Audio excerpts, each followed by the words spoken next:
반갑습니다. 아파트 사이클 연구소 소장 이현철입니다. 배짱입니다. 반갑습니다. 네. 오늘은요, 소장님. 네. 소장님 옆에 계시는데 사뭇 좀 낯섭니다.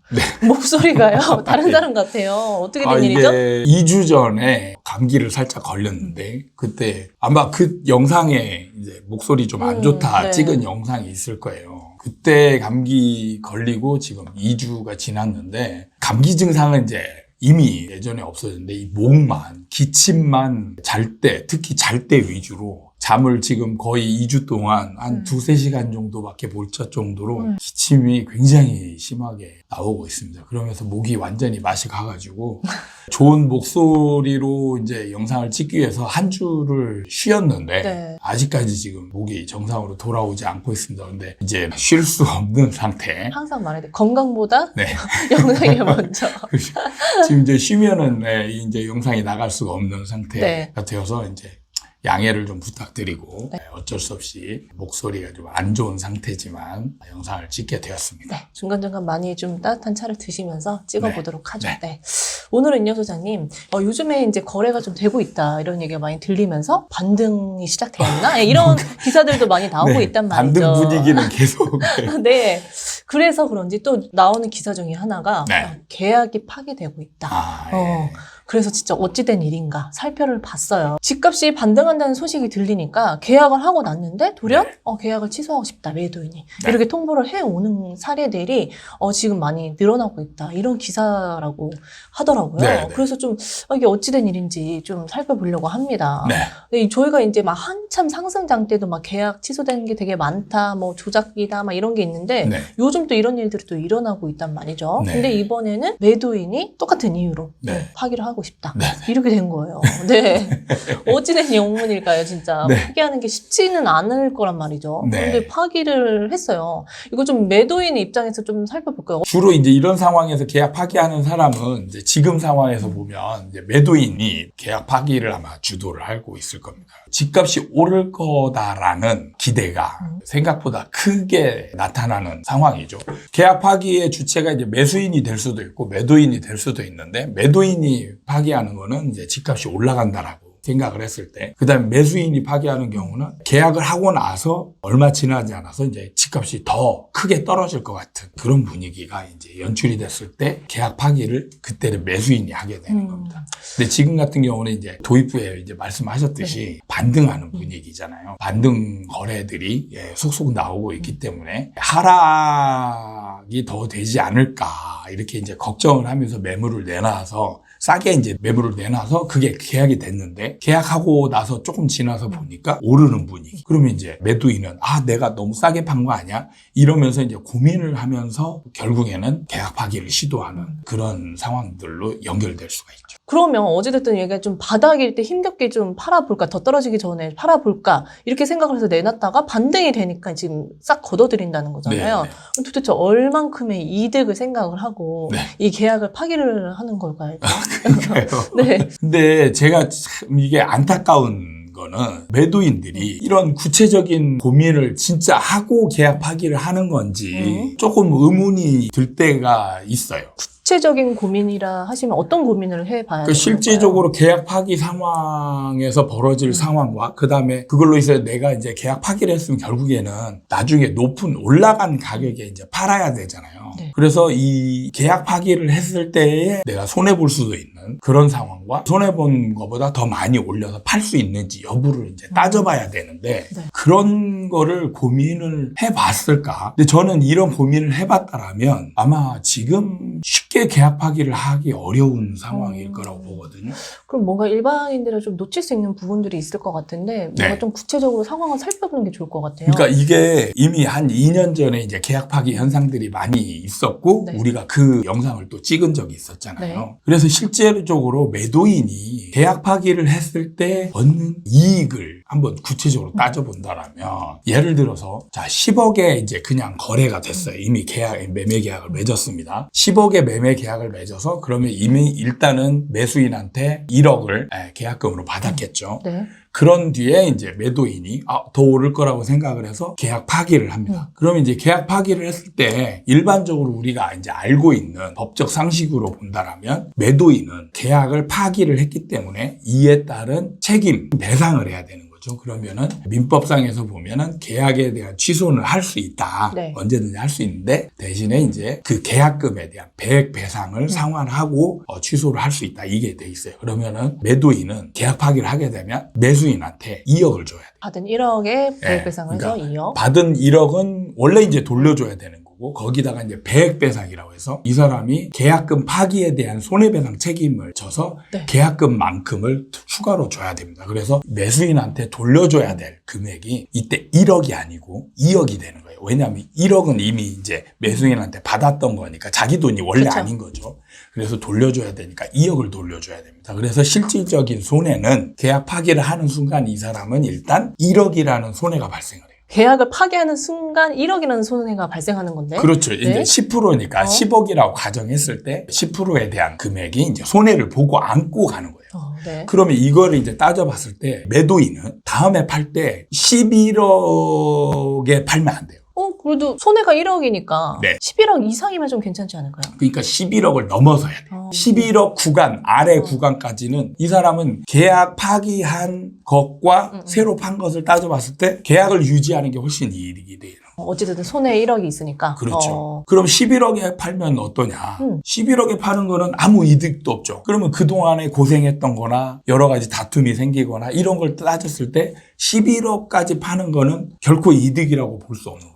그럼 어느 정도로 생각하고 이거를 파기를 하는 건가요? 적어도 이런 상황이라면 적어도 12억 이상. 그러니까 10억에서 2억 정도 이상 된 금액에 팔 수 있다라는 확신이 들었을 때 하는 행동입니다. 근데 이게 상승장에서는 이런 게 나왔을 때 실질적으로는 매도인이 이득이었어요. 상승 폭등장에서는 계약 파기를 하고 다음 거래가 이루어지는 상황이 네. 2억 이상 올라서 거래된 경우들이 많았어요. 그 호가가 진짜 억 단위로 올랐었잖아요. 네네. 그렇기 때문에 이때의 매도인의 행위는 나름 합리적인 행위가 될 수가 있어요. 근데 지금 상황에서 계약 파기를 하고 2억 이상 오른 가격에 팔 수 있느냐 여부를 따져봤을 때 쉽지 않아요. 10억 거래가 됐다는 거는 이 10억이 실거래가 찍히고 이게 일종의 마지노선이 매수인 입장에서는 마지노선이 되거든요. 그럼 갑자기 12억 올리게 되면 이제 문제는 이때의 매물이 12억 아래에 있는 매물이 있으면 안 되는 거예요. 그렇죠. 네. 12억 아래에 매물이 있으면 절대 못 팔죠. 누가 매수인이 미쳤다고 11억 뭐 아니면 10억 5천 이런 매물이 있는데 12억짜리를 누가 사겠습니까? 맞아. 요즘은 호가들이 약간 천 단위로 나뉘잖아요. 호가가 12억 밑으로 있으면 절대 이거는 진짜 바보 같은 행위인 거죠. 근데도 팔 수 있다는 확신이 있기 때문에 이게 파기를 하는 거잖아요. 네. 근데 그래서 제가 의문이 든다는 게 역지사지 입장에서 제가 고민을 많이 해보라 이런 얘기를 하는데 매수인 입장에서 이거를 12억에 살 수 있을까? 10억짜리를 받는데 12억에 2억이나 높은 가격을 2억이나 높은 가격에. 그것도 단기간에 해야 되는 거죠. 왜냐하면 이게 길어지면 길어질수록 매도인 입장은 불안해지거든. 그때 팔 걸. 이미 손해를 1억을 입고 있는 상황이잖아. 그러니까 매도인 입장에서는 어찌됐든 더 올라갈 걸 생각하고 파기를 했고 배액배상이라는 손해가 발생하는데도 지금 파기를 하는 거잖아요. 그렇죠. 그럼 매수인 입장에서 좀 저는 살펴보고 싶은 게 네. 이게 배액배상이라는 게 네. 이게 법은 있지만 네. 이게 쉽게 받을 수 있나 약간 이게 좀 저는 궁금하거든요. 진짜 현실에서는 사실 이제 쉽지는 않습니다. 일단 매도인은 안 주려고 시도를 하겠죠. 네. 자기가 파기 했는데. 네. 네. 우리가 많이 착각하는 게 법이 있으면 사람들이 법을 다 지킬 거라고 생각을 해요. 그렇지 않습니다. 법을 안 지키고 최대한 끌어보는 거죠. 매도인 입장에서는 냉정하게 봤을 때 법이 있으니까 배액배상하는 게 법이잖아요. 그러면은 1억을 줬어요. 1억을 네. 주면 이미 손해가 이제 1억이 확정이 되는 거잖아요. 근데 1억을 안 주고 버텨요. 버티고 싸웁니다. 네. 그러면 매수인은 어떻게 해야 될까요? 매수인은 어떻게 해야 되죠? 주질 않으면 뭐 어떻게 네. 뭐 이제 싸움이나. 그렇죠. 다툼이 벌어지는 네. 거죠. 이게 당연히 줘야 될 건데 안 주고 그러니까요. 있어. 줘야지요. 이제 따지겠죠. 돈이 없다. 팔리고 나면 죽겠다. 네, 약간 뭐 이렇게 이런 되는 식으로 건가요? 이제 그러면 매수인은 당연히 법이 있는데 줘야지. 그래 법은 있는데 내가 돈이 없는 걸 어떻게 해? 그렇게 시작하는 건가요? 그렇죠. 그럼 매수인 입장에서 할 수 있는 방법이 소송을 가야죠. 집 하나 사려고 했다가 네, 소송까지 가는 겁니까? 네. 그러니까 소송을 가면 이제 복잡해지는 거죠. 제가 이게 자꾸 팁을 알려드리는 것 같아서 좀 주저스럽긴 한데 현실적으로 보면 매도인 입장에서는 이걸 안 주려고 시도하는 게 일단은 유리한 거예요. 손해를 보는 게 1억이잖아요. 근데 네. 미리 주면 1억은 이미 최대한의 손해폭으로 확정되는 거예요. 근데 안 주고 버티다가 보면은 협상이라는 수단이 있거든요. 네. 협상. 임차인 입장에서는 받아낼 수 있는 방법이 소송밖에 없어요. 소송으로 가면 서로 복잡해지고 매수인도 되게 불안해요. 만약에 지면 뭐 이런 식으로 고민을 한단 말이에요. 그래도 법적으로 만약에 가면 그래도 매수인이 받을 수 있는 거의 이건 확률이 무조건 높죠? 이깁니다. 이기는데 귀찮음 아니면 불안함 이런 것들이 있단 말이에요. 이럴 때 이걸 이용을 해서 협상을 하는 거예요. 어떤 식으로 협상을 해요? 그럼 매도인 좀 깎아달라? 그렇죠. 나 돈이 없는데 뭐 예를 들어서 5천만 원만 하자. 그렇게 그냥 마무리 짓자. 그러면은 매수인 입장에서는 자기 돈 돌려받고 계약 파기됐지만 어쨌든 5천만 원이라는 꽁돈이 다시 생긴 거잖아요. 그러면은 5천만 원 아파트 올라간 효과가 그냥 저저 생기는 거죠. 매수인 입장에서 보면 그렇게 생각할 수도 있는 거네요. 그렇죠. 네. 그러니까 이런 경우 이제 협상에 그냥 응하게 되는 상황도 생기는 거예요. 여건 복잡한 상황을 벗어나서 뭐 어느 정도 선에서 그냥 마무리하고 그냥 그렇게 좋게 좋게 넘어가는 경우도. 이게 이런 경우가 있다라는 거예요. 이런 경우가 있기 때문에 매도인 입장에서는 이걸 시도하지 않는 것보다는 시도하는 게 훨씬 더 유리한 상황이 된다. 일단 할 수 있는 방법들을 다 그렇죠. 시도해본다. 네. 근데 지금 만약에 또 궁금한 게 소장님. 네. 보통 계약을 이렇게 하면 잔금 때 저희가 중개인의 중개비를 주잖아요. 네. 근데 이거는 파기가 됐단 말이죠. 네. 그러면은 중개비는 안 줘도 되는 건가요? 이게? 원칙상으로는 줘야 됩니다. 줘야 되나? 네. 양쪽에서 다 줘야 되나? 네, 맞습니다. 매수인은 근데 매도인의 사유에서 이게 파기가 됐는데도 네. 매수인도 내야 되는 건가요? 원칙상으로 이제 줘야 되는데 네. 사실 이런 경우는 이제 뭐 책임 소재를 물어서 매도인이 내라 뭐 이렇게 이제 저기를 할 수도 있고. 그러니까 지금 상황이 2020년, 21년의 상승장과 지금은 엄연히 다르거든요. 근데 이거를 착각하는 사람이 있을 수 있고. 같다. 네. 같다라고 생각할 수 있고. 그 다음에 이제 지금 아마 이런 행위가 나오는 지역이 좀 따로 있을 겁니다. 그게 뭐냐면 이제 호재가 있는. 예를 들면 용인의 반도체 클러스터. 네.